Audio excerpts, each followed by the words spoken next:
Surprising things men find beautiful in a woman. If you don't know the green flags that make a man be attracted to you, you will continue to waste your time, send the wrong signals, and ultimately attract emotionally unavailable men. In this video, I reveal 7 significant signals that will help you to attract your man today. Hi, I'm Antia, and I help women to attract the man they want. This is the channel where we magnetize your man so that man you want loves and desires you forever. If you want to be the woman who quality men pursue and cherish, then comment below, I am ready. If you like what I wear or anything else about this video, then please like it, share it with all of your friends, and of course, subscribe. I really appreciate it. So let's get right to these signs, because you never want to be sending the wrong signals. Number 7 is confidence. What man doesn't love a woman who can really be in confidence, like walking in her heels, attracting all the energy towards her? Now, confidence in and of itself is actually defined as an ability to deal with whatever comes your way. So there is almost like an internal irresistibility, almost like an internal resilience that you're exuding, right? There's almost like something about that you're not afraid of anything that comes your way, so that naturally your behavior, your body language, your words will come from a place of love and from a place of expansion. Does that make sense? Because otherwise, when you're not confident, your words, your body language, and so on will come from a place of fear and from limitation and from scarcity and so on. And guess what? We are actually transferring emotions to the other person. So you see, if we feel confident about ourselves, the man will also feel extremely confident about himself after he went on a date with us. So it's kind of like it really rubs off. So confidence is extremely attractive to men. Number 6, adventure. Now, this is actually due to 2 different things. One is men love variety, right? Like this is like, well, my men love to date, while men love to go to different sports games and so on, different bars, have more than just one friend most often, but they love variety, right? And variety is also going with adventure. And adventure is also combined with risk.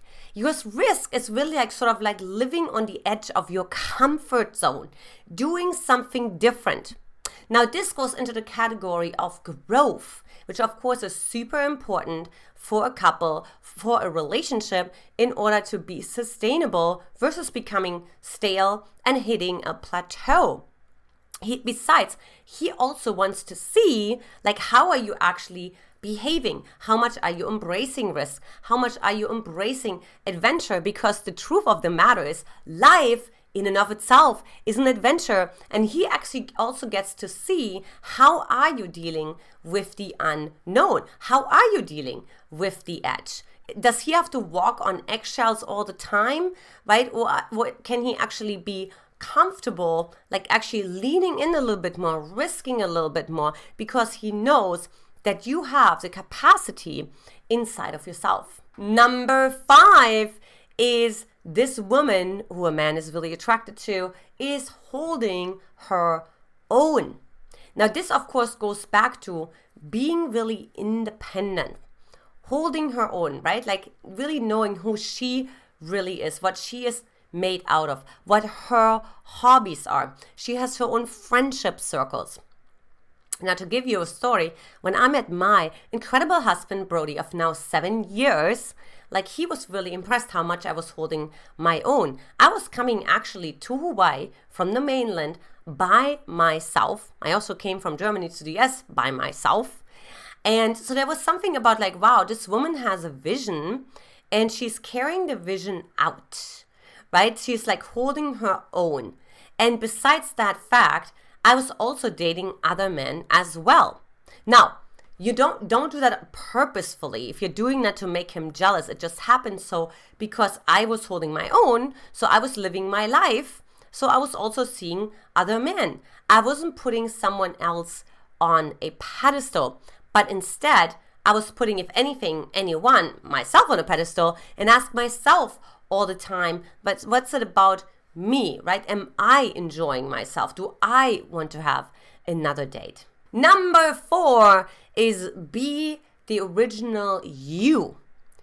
There's this saying, like, take you because all the other roles are already taken. So you may as well be you. Now, what's important about that is I remember on my journey, I tried so hard not to be me. As a matter of fact, I came from Eastern Germany. I learned to be extremely competent. I was wearing a lot of black, professional suits and so on, right? And I was terrified to wear a flower dress. Now, we're not talking about outfits today, but the point here is that I was terrified of what that flower dress represented, which was that playful part inside of me, that childlike self, that actually was so much more me. It was so much more my essence.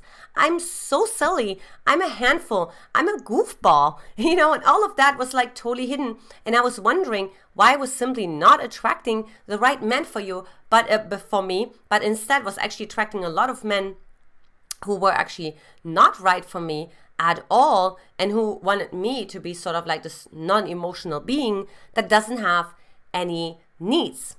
Now, once I started to actually be that original, authentic me, my husband really loved it, and also some men that I met before as well. But it was so refreshing to be sad, to be angry. As a matter of fact, ladies, I was the biggest biatch the night before my husband proposed to me. Again, I'm not saying be the biggest bitch so he proposes to you tomorrow, but I was authentically me, right? I was my original self. I was not trying to be someone else. I was not comparing myself to someone else who was maybe more mature or maybe more composed or maybe and so on and so forth, any qualities that I didn't have, but instead working on magnifying the qualities that I did have. So give it a try. Number 3 is compassionate communication. Now, I remember a time when I was dating my husband, and okay, this is this is going to be a very interesting example, and I don't know how high the chances are that you're going to repeat that, but I just want to drive home a point. And it was really about being really always in communication with my man. So whatever I think, what I say, what I do is in alignment, which of course is how you create the ultimate trust that then of course causes this deeply connected intimacy that you so desire to have. So what I ended up doing with my husband, I actually told him that I wanted to manipulate him. You see, sometimes it can be so powerful to actually seek out conversations in moments where it's actually the most uncomfortable, where it's actually the most counterintuitive, where actually a part inside of you saying, have you lost your mind? And what's funny about that was that my husband actually laughed when I said that to him. And he said, really? Tell me more. How did you want to do that? And of course, it opened up a plethora of a world of communication that we would have never reached if we wouldn't be authentic and compassionate with each other. So leave me a comment below if you have experienced that as well, if it's really helped you to communicate, or if you have any fears around communication. Leave a comment below. Number 2, authenticity.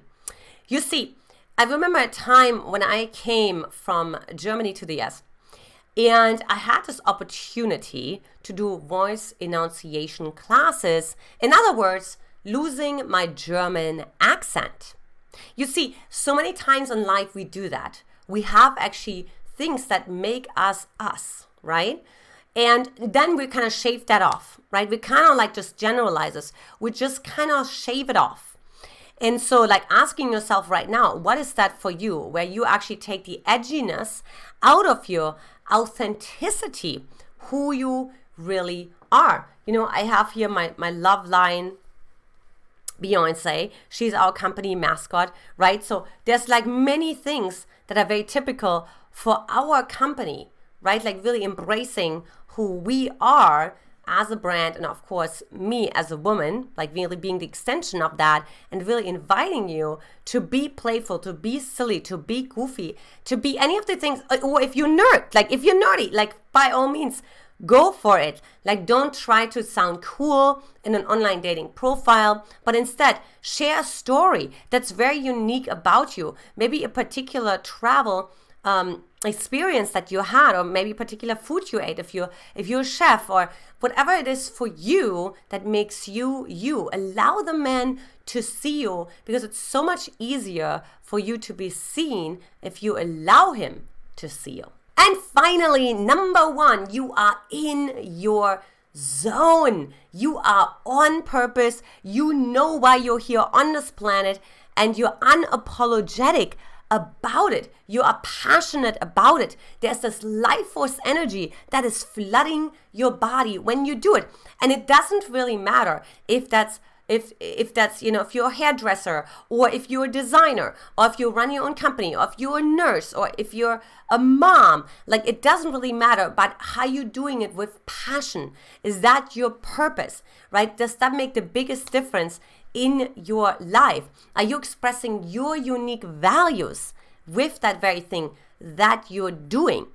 So when I met my husband, I was on purpose. I was already helping single women like you to attract the right man for them. And ironically, my husband was helping men to attract the right woman for them. So look at that, right? Like, so specific. And of course, we then combined forces, and of course, we're able to make a bigger difference on this planet. So leave me a comment below, like if that resonates for you, if you feel like you're on purpose, or maybe what stops you from being on purpose. I'm looking forward to talking to you on the next video. Lots of love. Take care.